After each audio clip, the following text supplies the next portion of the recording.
Hi అండి, welcome back to our channel Uma Prakash 143. ఎలా ఉన్నారని అందరూ బాగున్నారా? నేనైతే చాలా బాగున్నాను.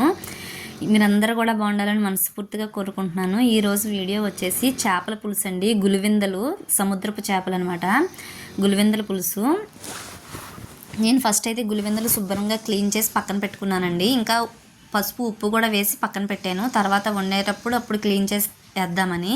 ఇంక ఈలోపు వాటికి కావాల్సిన ఐటమ్స్ అన్నీ కూడా మీకు చూపించేస్తానండి. ఫస్ట్ అయితే చింతపండు పులుసు కదండి, చింతపండు అయితే నానబెట్టుకున్నాను కావాల్సినంత.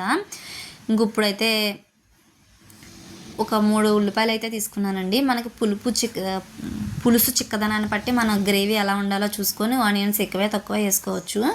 ఇంకా నేను 3 ఉల్లిపాయలు అయితే తీసుకొని ఒక టమాటా అయితే తీసుకున్నానండి. శుభ్రంగా మిక్సీ పట్టేసి పక్కన పెట్టేసుకున్నాను. 1 కేజీ చేపలకి నేను ఒక 100 గ్రాముల పైనే చింతపండు అయితే తీసుకున్నాను. తర్వాత మనకు కావాల్సినంత వేసుకొని తర్వాత చూసుకొని వేసుకోవచ్చు. ఇంకా ఫస్ట్ అయితే మనం మట్టి దాకలో అయితే ఇవాళ వండుదాం అనుకుంటున్నానండి. ఇదైతే చేపల పులుసుగానే తీసుకున్నాను. ఇంతకు ముందు కూడా వీడియోస్లో మీకు చూపించాను ఇది. ఇంకా ఫస్ట్ అయితే మట్టి దాకా అయితే పెట్టేసుకున్నాను కదండి. అందులో కొంచెం గాను నూనె అయితే వేసుకున్నాను. గాను నూనె వేసుకొని పచ్చిమిరకాయలు కరివేపాకు కూడా వేసుకొని చిటపట్లు ఆడేంత వరకు ఒక 5 నిమిషాలు ఫ్రై చేసుకున్నాక మనం మిక్సీ పట్టిన ఆనియన్ పేస్ట్ కూడా వేసుకున్నాను. ఈ మట్టి దాకా ఏంటంటే మనం స్టవ్ ఆన్ చేసి అందులో ఏమి వేయకుండా పెడితే కానీ మట్టి దాకా అయితే బ్రేక్ అవుతుందండి, పేలిపోతాయి కూడా. కొన్ని వీడియోస్లో చూసాం కదా. అలా కాకుండా మనం పెట్టగానే ఆయిల్ కానీ అయితే ఆయిల్ కూడా అన్నీ వేసేసాక అప్పుడు డైరెక్ట్గా చక్కగా పెట్టుకుంటే మనకి బ్రేక్ అవ్వకుండా ఉంటుంది, బాగుంటుంది. ఈ మట్టి దాకతో ఎంత ఆరోగ్యమో అలా పోయి ఇలాంటి వాటి మీద వండడం కూడా కొంచెం ఇదే, వాటిని మెయింటెనెన్స్ చేయడం. ఇంకా చక్కగా ఉప్పు పసుపు అల్లం వెల్లుల్లి పేస్ట్ కూడా వేసుకొని ఒక 5 నిమిషాల పాటు ఫ్రై చేసుకున్నాక మనం మూత పెట్టుకోవాలి. ఇది ఒక 5 నిమిషాలకి కలుపుతూ ఉండాలండి. లేకపోతే మట్టి దాకానే కదా నీకు అడుగు పడుతుంది, కొంచెం మాడు వాసన వచ్చేలా ఉంటుంది. ఇంకా అలా కలుపుతూ ఉంటే బాగుంటుంది కదా. ఇంకా మన టేస్ట్కి సరిపడా కారం కూడా వేసేసుకోవడం అండి, మన స్పైసీ ధనానికి తగ్గట్టుగా. మా కారం అయితే కొంచెం కలర్ తక్కువ అండి, ఘాటు ఎక్కువగానే ఉంటుంది. అందుకని కొంచెం అలా తెల్లగా అనిపిస్తుంది కానీ ఘాటుగానే ఉంటుంది. ఇంకా కారం కూడా వేసుకున్నాక మనం ఒక 5 నిమిషాల పాటు ఫ్రై చేసుకున్నాక మనం చింతపండు నానబెట్టుకున్నాం కదండి. ఇంకా పులుసు అయితే వేసుకుంటున్నాను. పులుసు మనం అడ్జస్ట్ చేసుకొని వేసుకోవడం అండి. ఎక్కువగా తింటే ఎక్కువగా వేసుకోవచ్చు. అలాగా పులుసు శుభ్రంగా అంతా వేసేసుకొని ఒకసారి కలుపుకున్నాక ఒక 5 నిమిషాల పాటు మూత పెట్టి ఉంచుకుంటే చక్కగా పులుసు మరుగుతుందండి. నేనైతే ఈరోజు అయితే డైరెక్ట్గా వేయలేదు, పులుసు మరిగాకైతే వేసాను. అలా వేస్తే చేపలు విడిపోయినట్టు అనిపిస్తున్నాయి అని పులుసు మరిగాక వేద్దాంలే అని ఈరోజు అయితే పులుసు మరిగాకే వేసానండి.